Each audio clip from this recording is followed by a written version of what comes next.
오늘 하나님께서 우리에게 주시는 말씀은 축복을 회복하려면 이라는 제목으로 창세기 2장 1절부터 9절 말씀입니다.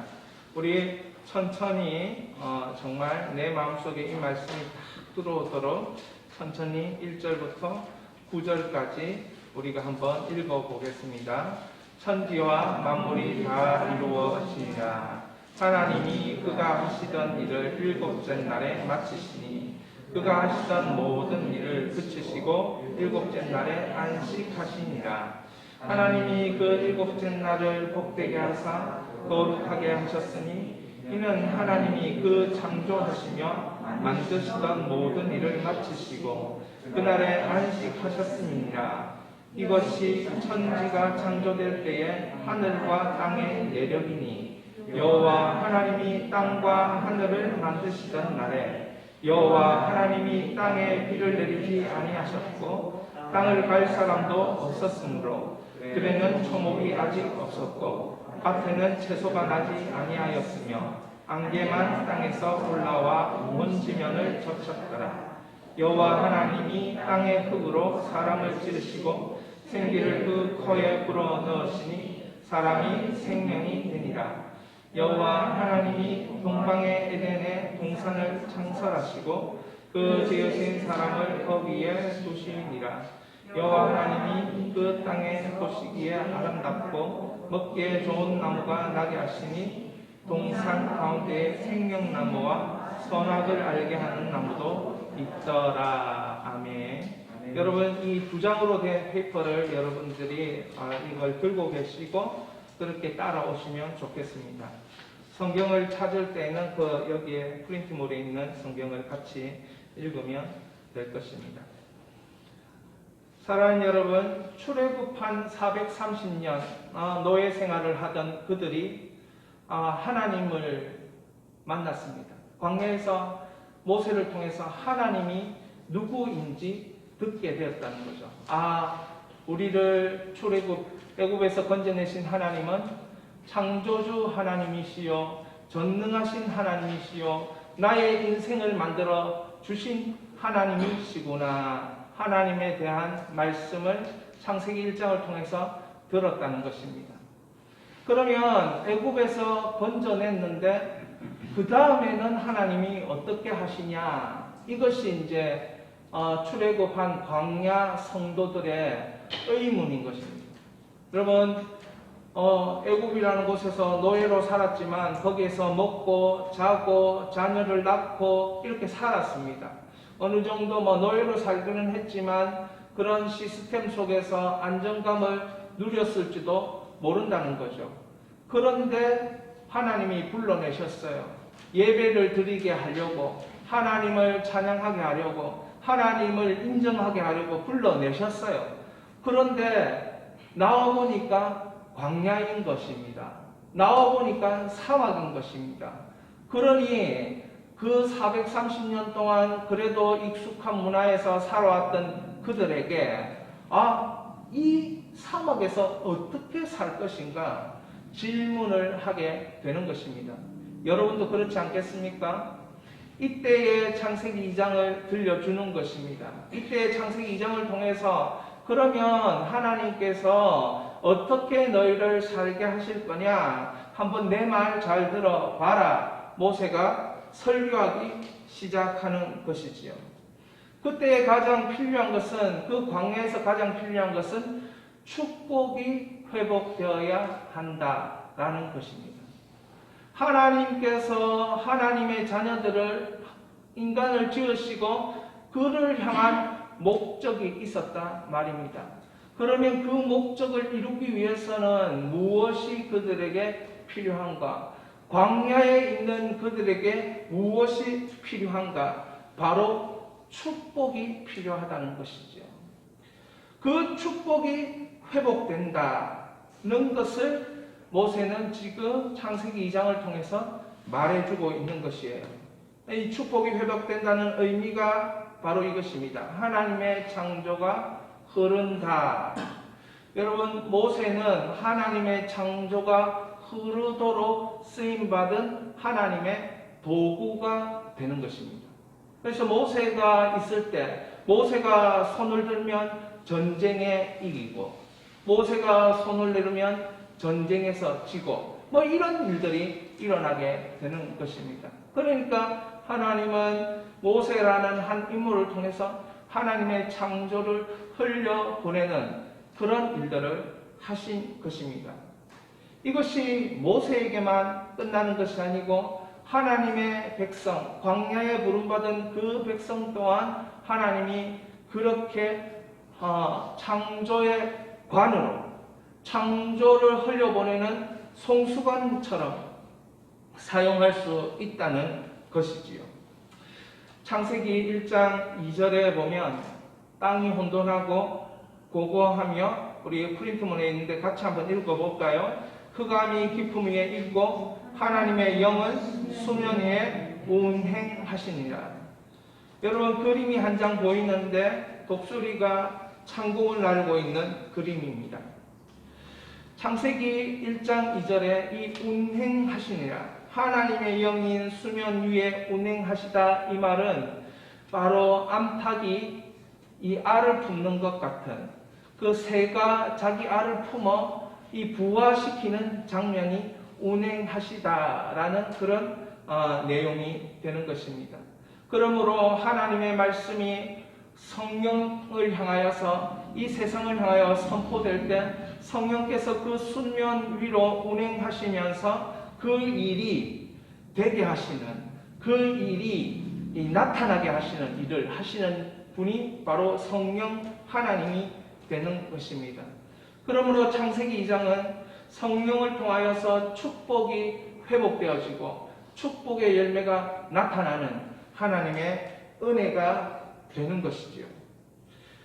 창세기 2장에 나타나 있는 하나님이 하신 일이 4가지가 있습니다. 첫 번째 하나님이 하신 일, 프린트물에 있는 것을 함께 읽어봅니다.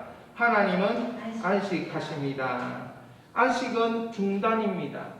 만물을 6일 동안 창조하시고 하나님 중단하신 것에 하나님 이유가 있는 것입니다.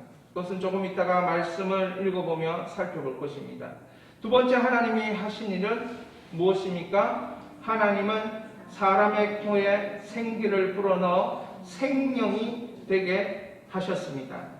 하나님의 백성에게만, 하나님의 자녀에게, 하나님의 만든 창조물에게 하나님은 생기를 불어넣으셔서 살아있는 영, 하나님과 교통이 가능한 하나님의 형상을 만드셨다는 거죠. 이것은 동물에게 없는 유일하게 인간에게만 있는 하나님의 은혜입니다.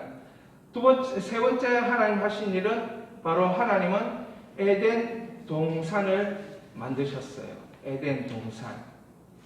이것은 내가 살 수 있는 생활 터전을 만드신 것입니다. 여러분, 우리는 무엇이 필요합니까? 내가 살 수 있는 생활 터전이 필요합니다.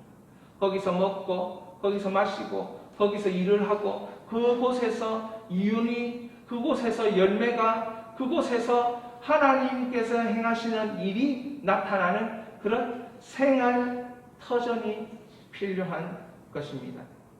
네 번째 하나님 하신 일은 뭡니까? 하나님이 하신 일은 돕는 배필 여자를 만들었습니다. 최초의 결혼식을 보여주는 것입니다. 그냥 둘이서 좋아서 결혼하는 것이 아니고 하나님을 모시고 결혼한 장면이 되는 것입니다. 사랑하는 여러분, 이 4가지의 창세기 2장에 나타난 것입니다. 그렇다면 여러분에게도 우리에게도 창세기 2장이 그대로 반복됨을 믿을 수 있기를 바랍니다. 성경은 이 일이 우리에게 반복되고 있다라고 가르쳐 주고 있는 것입니다. 하나님은 살아계시다. 하나님은 왕이시다. 하나님은 사랑이시다. 하나님은 구원이시다. 이것을 성경은 우리에게 끊임없이 이야기하고 이스라엘 역사가 바로 그것이고 우리의 삶의 역사가 바로 이런 하나님이 끊임없이 표현되는 그 목적을 가지고 창세기 2장과 우리의 삶이 일구어 나가고 있다는 사실입니다. 사랑하는 여러분, 하나님의 창조가 어떻게 흘러가는지, 하나님의 은혜가 그 창조가 어떻게 열매를 맺고 그 열매를 우리가 먹고 그렇게 살 수 있는지 창세기 2장이 가르치고 있다는 것이죠. 그래서 저는 여러분들과 함께 오늘 축복을 회복해야 우리가 이 같은 창세기 2장의 역사들이 나의 삶에 나타난다, 이 이야기를 지금 여러분에게 하고 싶은 것입니다. 하나님의 축복이 흐를 때에 그 사람에게 필요한 것이 있습니다. 그것은 영적 상태가 필요하다는 것. 하나님은 아무나에게 그 창조를 흘려보내지 않습니다. 이스라엘 백성들도 그 창조를 흘려보내는 사람은 처음에는 모세 한 사람밖에 없었다는 것이죠. 그러니까 그 지도자 한 사람을 통해서 하나님의 창조가 흘러나가고 200만이 먹고 사는 은혜가 임한 것입니다. 마찬가지로 오늘도 마찬가지입니다. 우리의 영적 상태가 되어야 하나님이 하나님의 축복을 흘려보내는 그런 일이 일어나는 것입니다. 타락전의 사람은 이것이 되었습니다. 영적 상태 첫 번째가 무엇인가? 타락전의 사람이 된 것이 있습니다. 그것은 바로 하나님 보시기에 좋았더라. 자, 한번 따라합니다. 좋았더라. 이것이 여러분의 영적 상태입니다. 이것이 영적 상태가 되어야 됩니다. 하나님이 좋았더라. 하나님이 지으신 내가 좋았더라. 하나님이 지으신 것을 볼 때 좋았더라. 이렇게 되어야 됩니다.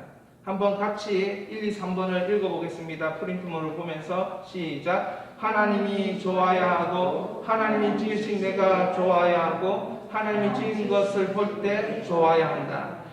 여러분, 타락 이전과 타락 이후의 모습이 있습니다. 예수님이 왜 오셨습니까? 예수님이 오신 이유는 구원하기 위함이에요. 천국에 우리를 이끌어 주셔서 영원한 삶을 누리게 하시기 위함입니다. 그런데 그 타락 이전의 상태로 우리를 돌려놓기 위함이다. 이렇게 말씀드릴 수도 있는 것이죠. 타락 이전의 상태, 어떤 상태? 하나님이 좋고 하나님이 지으신 내가 좋고 하나님이 지으신 것을 볼 때 좋아지는 그런 역사가 여러분에게 나타나야 되는 것입니다. 하나님이 여러분을 부르시면 여러분이 하나님께 달려나와야 되는 것입니다. 그런데 아담이 죄를 범한 이후에 아담아 불렀을 때에 아담은 어떻게 합니까? 하나님의 낯을 피하여 숨어버린 것입니다. 타락 이전에는 하나님이 좋으니까 하나님께 나아가고 하나님을 기뻐하고 하나님을 찬양했지만 타락하고 죄를 지으면 하나님을 떠나고 하나님을 대하여 숨어버리는 우리의 모습인 것입니다. 그러니까 하나님은 우리의 이 하나님에 대한 우리의 자세, 하나님에 대한 우리의 모습을 바꿔버리기 위해서 무엇을 해야 되는 것입니까?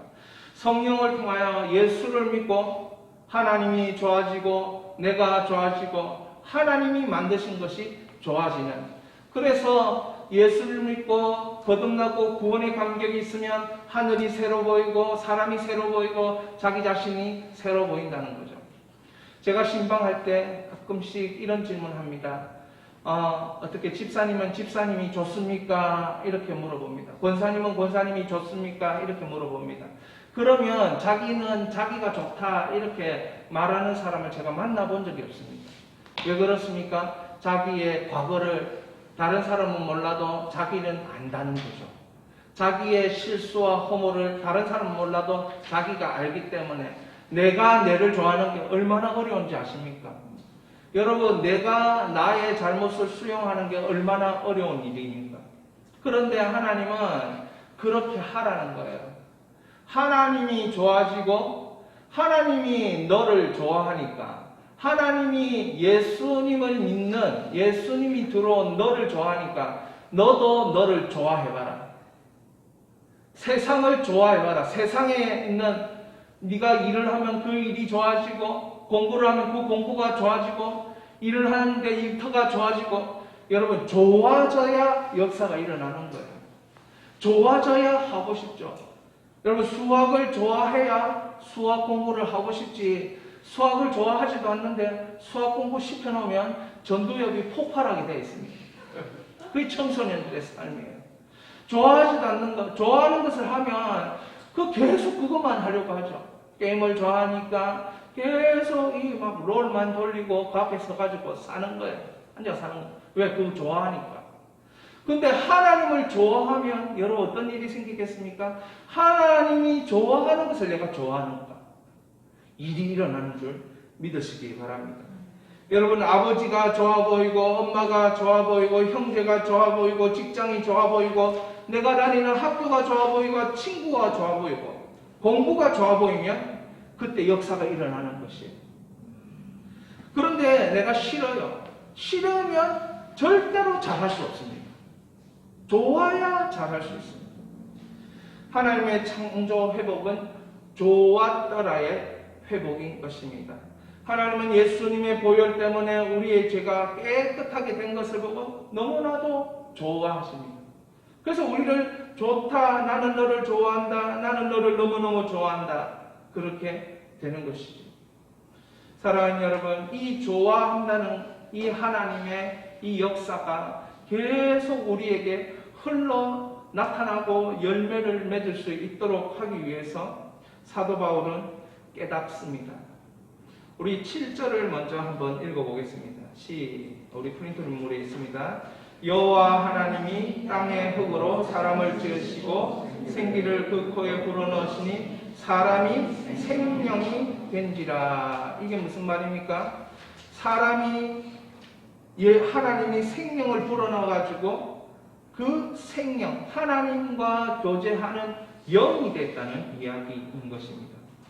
이것을 우리는 하나님이 자기 형상을 인간에게 불어넣으셨다 이렇게 말씀합니다.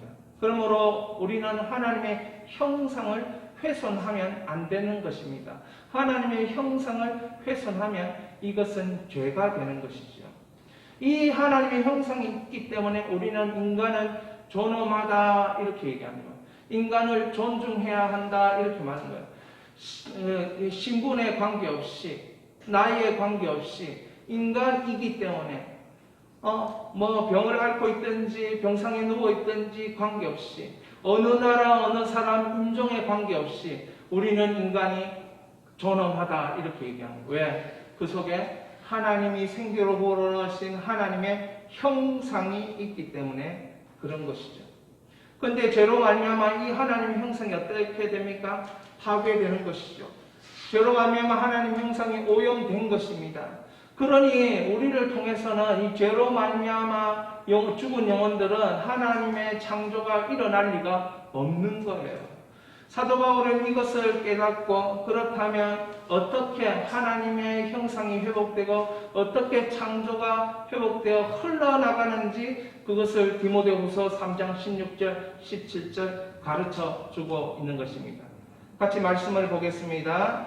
모든 성경은 하나님의 감동으로 된 것으로 교훈과 책망과 바르게 함과 의로 교육하기에 유익하니 이는 하나님의 사람으로 온전하게 하며 모든 선한 일을 행할 능력을 갖추게 하려 함이라. 자, 이 감동이라는 이 단어는 생기와 동일한 단어를 성경에서 사용하고 있습니다. 그러니까 감동, 하나님의 감동으로 이 성경이 지어졌으니까 이 성경을 볼 때마다, 이 성경을 먹을 때마다, 이 성경을 읽을 때마다 그 속에는 감동, 하나님의 생기가 우리의 영혼 속에 들어오고 우리는 하나님의 감동된 말씀 때문에 우리의 영혼이 살아나면서 창조의 역사가 반복되는 것입니다. 예를 들면 이런 것이죠. 조지 밀러가 5만 번의 응답을 받기 전에 그에게 들어온 하나님의 말씀이 있는 거예요. 마가복음 11장 24절. 무엇이든지 기도하고 구하는 것은 받은 줄로 믿어라. 그리하면 너에게 그대로 되리라. 이 말씀을 하나님이 그 영혼에게 허락하신 것입니다. 기도할 때마다 받은 줄로 믿어라. 기도할 때마다 받은 줄로 믿어라. 이 고아들을 살려야 되겠는데 어떻게 살릴 건가? 기도하면 하나님이 주시는 것보다 이 말씀을 통해서 답을 얻은 것이죠. 이 말씀을 통해서 창조가 일어나는 것입니다. 여러분이 일주일 살 때도 여러분에게 일어나야 될 일은 하나님께서 여러분에게 말씀하시고 그것을 받아들이고 그것을 아멘으로 받아들였을 때 여러분은 그 말씀으로 인하여 창조의 열매가 한 주간 동안 나타날 것을 믿을 수 있기를 바랍니다. 그것이 바로 생기와 하나님 말씀의 감동이 동일한 선상에서 있다는 것을 사도 바울이 깨닫고 하나님의 감동으로 된 말씀이 하나님 사람으로 온전케 하고 모든 선한 일을 행할 능력을 갖추게 한다는 거죠. 말씀이 나를 온전케 하고 능력을 갖추고 왜? 하나님의 창조가 나타나게 하는 것이 말씀이기 때문에.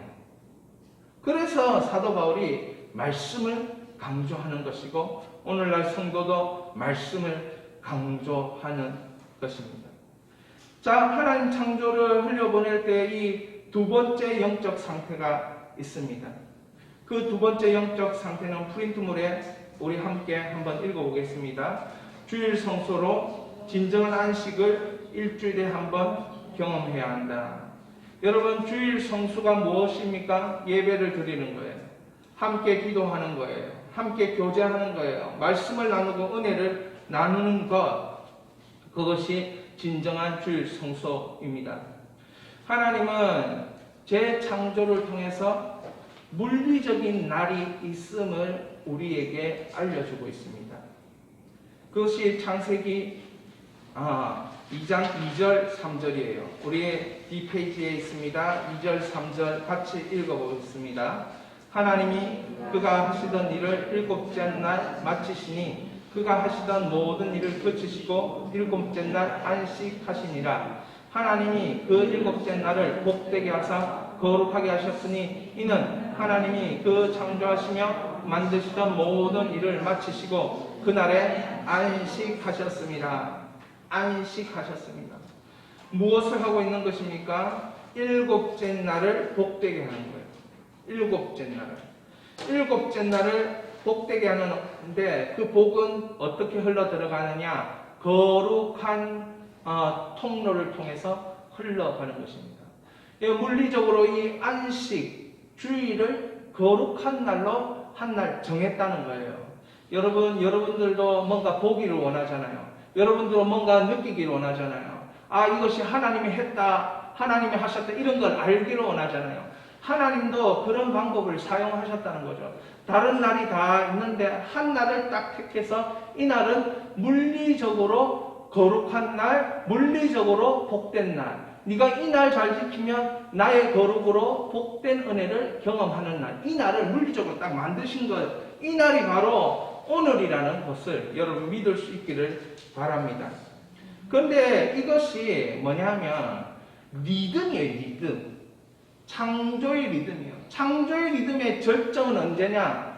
안식을 지키는 그날이 절정이에요. 6일 동안 다 창조하고 나서 그래 내가 온 천지 만물을 창조했어 라고 마지막에 점을 마침표를 딱 찍으면서 하나님이 기뻐하시는 그 절정이 안식일이라는 거예요.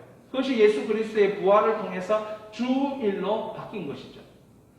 여러분, 이 주일이 여러분에게 가장 복된 날임을 믿을 수 있기를 바랍니다. 제가 27때부터 이제 전도사를 시작했습니다. 그래서 제가 이제 전도사가 27대, 여러분 제가 지금 뭐 51살이지만 27살 때 어떻겠어요? 제가 이래봬도 27살 때 좋아 보였거든요. 상태가 좀 훌륭했어요. 그러니까 얼마나 저를 좋아하는지 사람들이 그 27살 결혼도 안 하고 그러니까 자매들이 얼마나 저를 제 상상이지만 그렇지 않았겠습니까? 그죠? 그래서 사람들이 저한테 일을 많이 시켰어요.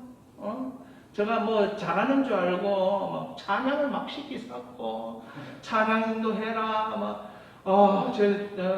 실력이 뽀록나기 전에 제가 이 실직고 했죠. 저 찬양 잘 못합니다.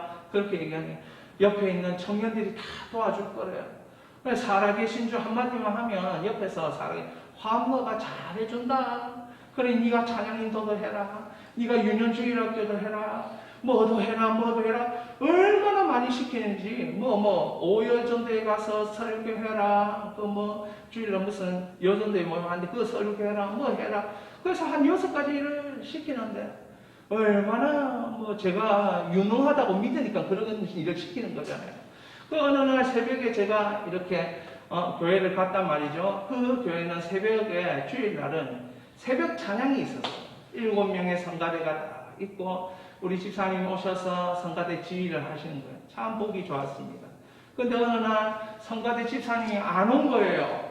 와, 큰일 났다. 목사님은 앉아서 계속 기도하고 있고 성가대 집사님은 안 오고 있고 갑자기 사모님이 저한테 다 나타나시지만 한마디 하는데 빨리 성가대 옷을 입으라고 얘기하는 거예요.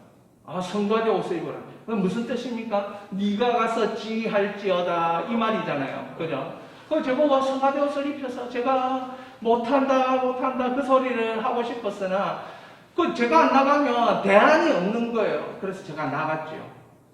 나와서 그날 성가대 곡이 4분의 3박자.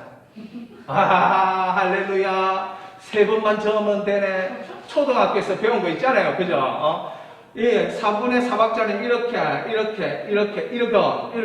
근데 이렇게 젖다 보면은 다 이게 마디가 떨어지고 막 이렇게, 주 하나님 이러면서 이렇게 마디가 탁 떨어지거든요. 이 4분의 3박자인데 3번 적었는데 마디가 떨어지지 않아요. 안 맞아. 속도가 있어야 되는가 보다. 아주 빨리 졌어요. 안 맞아. 왜 이럴까? 갑자기 급당황. 하나님, 뭐가 잘못된 겁니까? 나는 학교에서 배울 때 4분의 3박자 3번 적으면 된다 하던데, 열심히 3번 적었는데 안 되는 거예요. 그날 상처를 받고, 내 다시는 지휘하지 않으리라. 그리고 나서 성가대가 하는 말이 지휘 딱 끝나고, 전도사님, 오늘 곡은 4분의 3박자 엇박으로 해서 들어가는 곡입니다. 여러분 엇박 압니까? 예, 저는 27년 만에 엇박을 처음 알았던 거예요. 그러니까 아무리 저도 1, 2, 3, 4 하기 전에 1, 2, 3, 4 이렇게 돼야 되는데 가 안 하고 에다가 이걸 적어놓으니까 계속 안 맞는 거예요. 아무리 열심히 적어도 늦게 적어도 안 맞고. 그래, 그때 제가 배운 게 하나 있습니다. 사람은 리듬을 잘 타야 된다. 한번 따라합니다. 사람은 하나님의 리듬을 잘 타야 된다. 하나님의 리듬이 뭐냐? 주일 성수예요. 여러분 성경 그렇게 얘기해요. 창세기 2장 순서가 있어요. 하나님의 1순위, 그 다음에 이 날을 지키는 게 2순위. 1순위 하나님과 만나는 것은 매일 하는 거죠. 근데 2순위 주일 성수는 이건 주일날만 하는 거예요. 그죠? 자, 하나님은 이 주일 성수를 위해서 그러면서 이 부부를 세우는 거예요. 아담과 하와라는 부부를 세우는 것이죠. 프랑스 대혁명의 주체 세력인 무신론자들이었어요. 주일 예배를 방해하고자 그 사람들이 일주일을 10일로 바꿨습니다. 10일로. 모든 산업 생산량의 40%가 감소하고 말았습니다. 러시아 혁명 당시도 레닌이 주일을 없애기 위해서 일주일을 8일로 만들었어요. 8일로. 생산량이 30% 감소했어요. 당황한 레닌은 이걸 일주일을 6일로 바꿉니다. 6일로. 여러분 일주일을 6일로 바꾸면 5일만 일하고 하루 쉬는 거잖아요. 얼마나 좋아요. 그런데 이 환심을 사려고 주일 예배를 방해하려고 이렇게 바꾸었는데 생산량이 30%가 또 감소하는 거예요. 그래가지고 주일을 7일로 바꾼 것입니다. 여러분 일주일을 7일로 정한 것은 인간의 아이디어가 아니라 하나님께서 6일 동안 일하고 7일에 쉬면서 예배드리고 하나님을 찾고 하나님 앞에 나아가는 이 사람이 영적 존재로 하나님 앞에 드려질 때 영이 살고 삶이 살고 몸이 사는 하나님의 디자인이고 하나님의 시스템이라는 거죠. 그 창조의 시스템으로 다 돌아가야 되는데 그걸 안 하고 살면 결국 삶이 완전히 무너지게 되어 있는 것입니다. 하나님이 창조 일을 하셔서 피곤하셔서 쉰 것이 아닙니다. 모든 창조물을 복되게 하기 위하여서 이 날을 만드신 것이죠. 모든 것들이 하나님을 찬양하며 거룩하게 살 에너지를 충전시켜 주기 위해서 이 날을 거룩의 리듬에 맞추어서 물리적으로 한 날을 딱 정하신 겁니다. 우리에게 이해하기 좋도록, 우리가 살기 좋도록. 그러니까 여러분, 이 날을 무엇인가 해서 뭘 해보겠다, 그 마음을 내려놓기를 바랍니다. 여러분, 장사하는 사람이 주일을 지키면서 이런 믿음이 있어요. 6일 동안 주일날 해야 되는 거 더 많이 하나님이 우리에게 열매로 주실 것이다, 이 믿음이 있어요. 여러분, 공부도 어떻습니까? 6일 동안 하는 게 공부 양이 많습니까? 7일 동안 하는 게 공부 양이 많습니까? 당연히 7일 동안 하는 게 공부의 양이 많지요. 그런데 6일 동안 하고도 하나님이 한 번 쉬게 만들고 그 거룩한 하나님의 에너지를 누리면서 그 창조를 누리면서 살면 하나님께서 더 큰 일들을 6일 동안 네가 하지 못한 것들을 내가 하게 하겠다. 여러분, 이런 믿음이 여러분에게 있어야 합니다. 이것이 창조의 축복을 믿기 때문에 말씀을 지키는 것입니다. 그런데 이런 두 가지 상태만 있으면 안 된다는 거죠. 두 가지 상태. 첫 번째는 어떤 상태? 좋았더라의 상태. 두 번째는 주일 성소를 하는 상태예요. 그런데 실천이 두 가지 꼭 있어야 된다는 것입니다. 실천 두 가지는 바로 첫 번째가 함께 읽겠습니다. 나의 에덴 동산을 위해 충성해야 합니다. 여러분, 예수님을 믿고 있고 거듭났다면, 그래서 천국이 믿어지고 나는 천국 가는 인생이 되었다고 말하는 사람, 우리 모든 삶이 에덴 동산임을 믿어야 합니다. 내가 공부하는 학교가 에덴 동산이요, 내가 있는 집이 에덴 동산이요, 내가 공부하는 과목이 에덴 동산이요, 내가 일하는 것이 에덴 동산, 이걸 믿어야 된다는 거예요. 그리고 그 에덴 동산에서 충성하는 것만큼 그 에덴이 넓어질 것이고, 충성하지 못하면 그 에덴은 쪼그라들어서 나중에는 없어지는 거예요. 그게 뭡니까? 성경에도 그 생활탐전 에덴 동산에서 실패하니까 이 실패가 우리가 책의 이름도 있지만 신라번, 존 밀턴이 지었던 신라번, 낙원을 잃어버리게 된다는 거예요. 사랑하는 여러분, 에덴 동산에서 충성해야 합니다. 엄마는 가정을 지키기 위해 충성해야 되고 아빠도 가정을 지키기 위해 충성해야 돼요.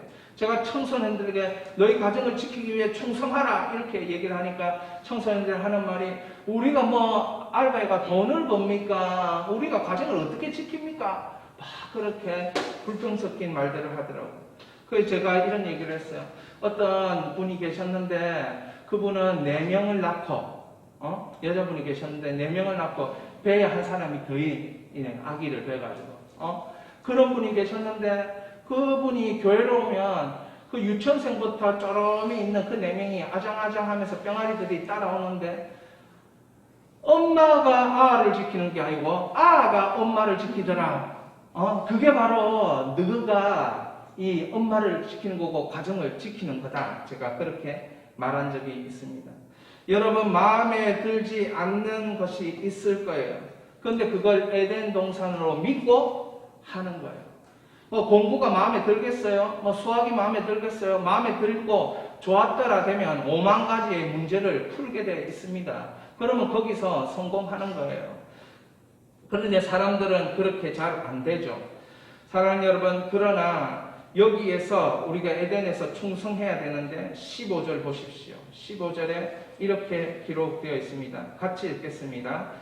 여호와 하나님이 그 사람을 이끌어 에덴 동산에 두어 그것을 경작하며 지키게 하시고, 뭐 해야 됩니까? 경작하며 지키는 것이 우리의 사명이라고.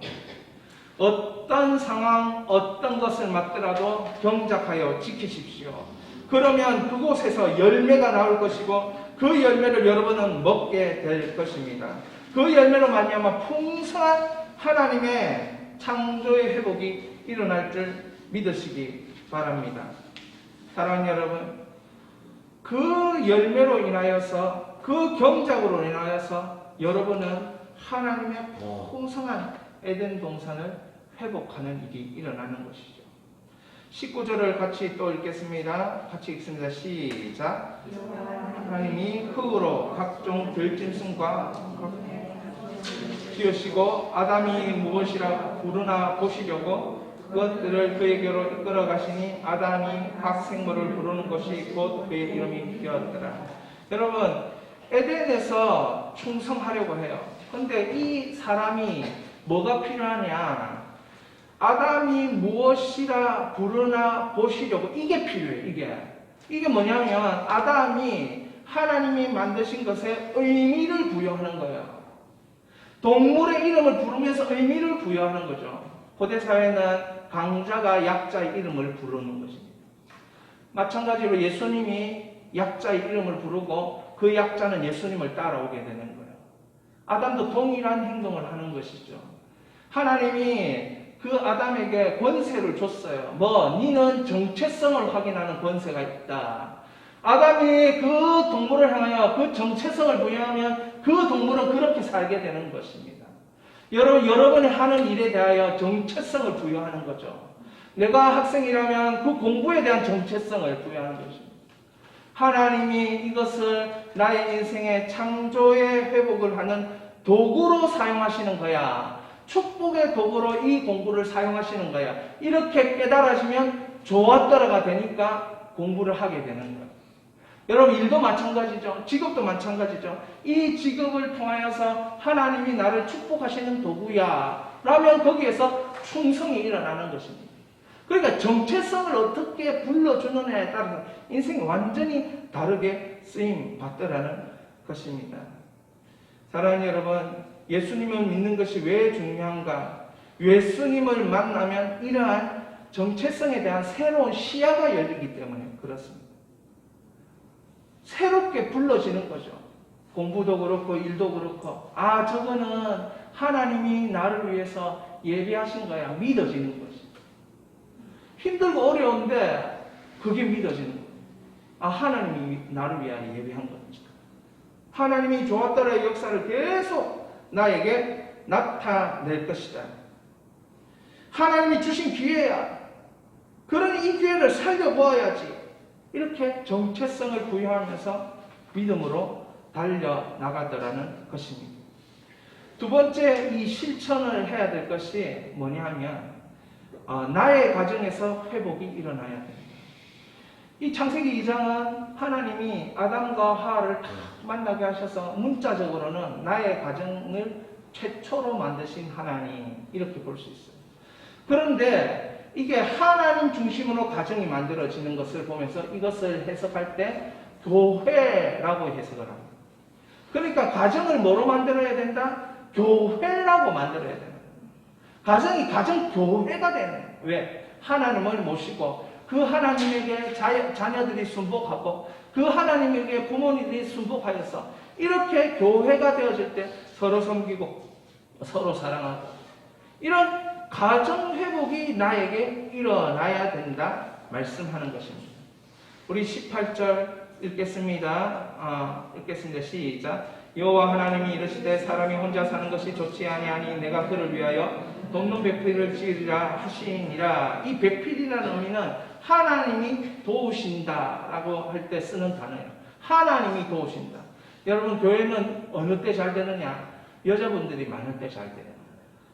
예수님의 십자가는 누가 지키고 있었느냐? 남자 제자들은 다 도망가고 예수님을 정말 믿음으로 사랑했던 여인, 예수님의 죽음 끝까지 지키는 거예요. 그러니까 돕는 배필. 하나님은 돕는 배필을 딱 주셔서 그곳에서 뭡니까? 한 몸을 이루도록 그렇게 만드는 거예요. 23절에 보면 아담이 이르되 이는 내 뼈 중에 뼈요 살 중에 살이라 남자가 에게서 취하였은즉 여자라 부르라. 다 이런 일이 일어나게 돼 있어요. 저 사람은 내 뼈 중에 뼈요 내 살 중에 살이라. 이 청소년 때 이런 일이 일어나면 안 됩니다. 대학생 때 이런 일이 너무 자주 일어나면 대학생활 완전히 꽝 돼버려요. 그러니까 이런 일은 언제 일어나느냐? 딱 타이밍이 중요해요. 타이밍. 예, 부모님들이 기도하셔야 돼요. 뼈 중에 뼈, 살 중에 살, 그거 지금은 그런 일이 일어나지 않게 해주십시오. 딱 그 나이가 돼서 그런 일이 일어나게 해달라고 기도를 해야 돼요. 근데 모세가 이렇게 기도해요. 이러므로 모세가 이렇게 가르쳐요. 24절에 같이 있습니다. 이러므로 부모를 떠나 그 아내가 합하여 둘이 한 몸을 이루지요. 아담과 하와의 부모는 없죠. 아담과 하와의 부모는 하나님이에요. 하나님. 그러나 이것을 모세가 가르친 이유는 무엇입니까? 영적으로 부부는 독립해야 된다. 부부 중심으로 살아야 된다라고 말하는 것이에요. 여러분, 우리 대한민국은 자녀 중심의 가정이 되어버렸어요. 그러니까 이게 완전히 이상하게 되니까 가정이 자꾸 깨지는 거예요. 가정은 누구 중심으로? 하나님을 모시고 부부 중심으로 돼야 돼요. 그러니까 애가 태어나면 부부 중심이 안 되고 애 중심으로 되면서 교회도 교회 중심이 안 되고 애 중심이 돼요. 거의 30대 젊은 부부들이 다 그렇거든요. 그러니까 애 중심이 되는 순간 하나님의 순위는 밀려나게 돼 있어요. 애 중심이 되는 순간 부부 순위도 밀려나게 돼 있어요. 그래서 우리 부부도 이 자녀 중심이기 때문에 생선 대가리만 먹고요. 예? 좋은 거는 아들 다 주고 저것만은 이 뼈다구 좋아한다라고 그렇게 전부 다 착각하고 있어요. 왜요? 우리가 아 중심이기 때문에 부부 중심이 아니고. 우리 이렇게 바꿔야 돼요. 너희는 살 날이 많고 우리는 살 날이 적으니까 좋은 음식은 우리가 먹고 안 좋은 거는 너가 다 물어. 이러면서 그렇게 부부 중심이 다 바뀌어야 되는데 이게 우리가 안 되는 거예요. 그런데 성경은 뭐라고 얘기합니까? 하나님 중심, 하나님 모신 부부 중심. 이 순서가 되어야 창조의 질서가 회복되고 반복되고 그 열매를 먹고 살 수 있는 가정이 되는 거야. 이렇게 말하고 있습니다. 성부 하나님은 430년간의 노예 생활을 한 백성을 하나님을 예배하는 백성으로 불러내십니다. 그리고 창세기 1장을 통해 창조의 아버지 하나님을 가르쳐 주십니다. 그리고 창세기 2장을 통해 자신의 백성이 누구를 만나야 하는지 말씀하십니다. 그리고 어떻게 살 수 있는지 말씀해 주십니다. 이것이 좋으신 우리 아버지인 것입니다. 여러분, 하나님 아버지는 좋으신 우리 아버지예요. 그러므로 하나님의 창세기 1장의 창조는 2장에 계속 흐르고 지금도 흐르고 있습니다. 제가 다음 주에 마태복음 7장을 할 거예요. 구원을 얘기할 때 좁은 문으로 들어가라 이렇게 얘기합니다. 구원을 얘기할 때 좋은 나무, 좋은 열매, 나쁜 나무는 나쁜 열매. 네가 좋은 나무를, 좋은 열매를 네가 이 반석 위에 집을 짓고 있느냐 이런 식으로 하면서 구원을 얘기하는 거예요. 근데 그 구원은 사실은 이거 얘기를 하는 거예요. 창세기 1장, 2장. 그 이전 상태로, 타락하기 이전 상태로. 예수 없이는 절대로 이런 일은 우리에게 일어나지 않는다는 사실을 가르쳐 주십니다. 근데 그걸 좁은 문이라고 얘기합니다. 좁은 길이라고 얘기합니다. 사랑하는 여러분, 다음 주에 그 부분에 대해서는 말씀드릴 거예요. 지금 오늘 세상에서 노예 생활을 하고 있던 우리를 불러내셔서 주님께서 말씀하십니다. 우리 같이 너 하나님의 백성아 같이 큰 소리로 읽어보겠습니다. 시작. 너 하나님의 백성아 너를 통해 나의 창조가 흘러야 한다. 그것을 위해 사람을 만들고 그것을 위해 에덴을 만들고 그것을 위해 가정을 만들었단다. 한국 가정 대부분 아버지 때문에 상처가 많죠. 그래가지고 엄밀히 말하면 이런 아내들도 남편들도 이런 역할들을 제대로 못할 때가 많습니다. 엄마가 만약에 집 나가면 집이 어떻게 됩니까? 집이 엉망이 되는 거예요. 그러니까 여러분 애들 좀 있지만 엄마를 위해서 기도해야 됩니다. 집 안 나가게 해주십시오. 합심 기도해야 됩니다. 엄마 집 나가면 우리는 굶어 죽습니다. 그러니까 정말 가정을 지키기 위해서 우리는 기도해야 하고 교회를 지키기 위해서 기도해야 합니다. 그래야 축복이 회복되어지는 것입니다. 마지막으로 예화를 조금 말씀드리면서 마치도록 하겠습니다. 서로 열렬히 사랑해서 결혼한 한 쌍의 부부가 있었습니다. 남자는 아파트 한 채를 미리 사두고 여자는 아파트 규모에 맞는 가구와 전자제품을 점찍어 두었습니다. 그런데 갑자기 여자의 아버지가 사업에 실패해 하루아침에 형편이 어렵게 되었습니다. 그 충격으로 여자의 아버지는 쓰러져 병원 신세를 지게 되었습니다. 결혼을 한 달여 앞둔 날 남자가 눈물을 흘리며 여자의 두 손을 꼭 잡고 이렇게 말합니다. 혜원 씨가 없기를 바랍니다. 혜원 씨, 사실 아파트는 내 것이 아니에요. 그러자 여자의 눈에도 눈물이 주르르 흐르면서 괜찮아요. 전 이제 그 집을 채울 살림살이를 하나도 준비할 수 없게 되었어요. 그래야 두 사람은 전세방에서 신혼살림을 시작했습니다. 남자의 월급은 보통 사람보다 적었지만 여자는 마냥 행복했습니다. 1년 뒤 여자의 아버지는 다행히 건강을 회복해 사업을 일으켰습니다. 그러자 여자는 조금씩 자신이 불행하다는 생각을 시작했습니다. 이제 크고 좋은 가구를 얼마든지 살 수 있게 되었는데 남자에게 집이 없기 때문에 그러다 보니 결혼 전에 남자가 자기를 속였던 사실이 떠올랐고 억울하다는 생각이 들었어요. 그래서 여자는 친정어머니에게 자신의 불만을 털어놨어요. 그러자 어머니가 눈물을 흘리며 사실은 김서방이 아무 말을 하지 말라고 했는데 이제는 털어놓아야겠구나. 남편은 아무것도 해올 형편이 못 되는 신부의 마음을 조금이라도 상할까봐 차라리 아파트를 팔아 장인의 빚을 갚고 매달 월급의 일부를 병원비로 썼던 것입니다. 집으로 돌아오는 길에 그 여자는 남편의 깊은 사랑에 행복함을 감출 수 없었습니다. 내가 희생해서 다른 사람을 살리는 것, 이것이 창조의 회복이었던 것입니다. 오늘도 어김없이 자전거를 끌고 언덕을 올라가는 아내의 모습을 보았습니다. 남편은 부인의 모습이 너무나도 안쓰러워 어떻게 하면 아내가 편안하게 고개를 넘어올까 하는 고민을 시작했습니다. 남편은 고민 끝에 아내에게 자전거에 모터를 달아주었습니다. 여러 차례 실험 끝에 언덕에서도 잘 달리는 모터로 달리는 자전거를 완성했습니다.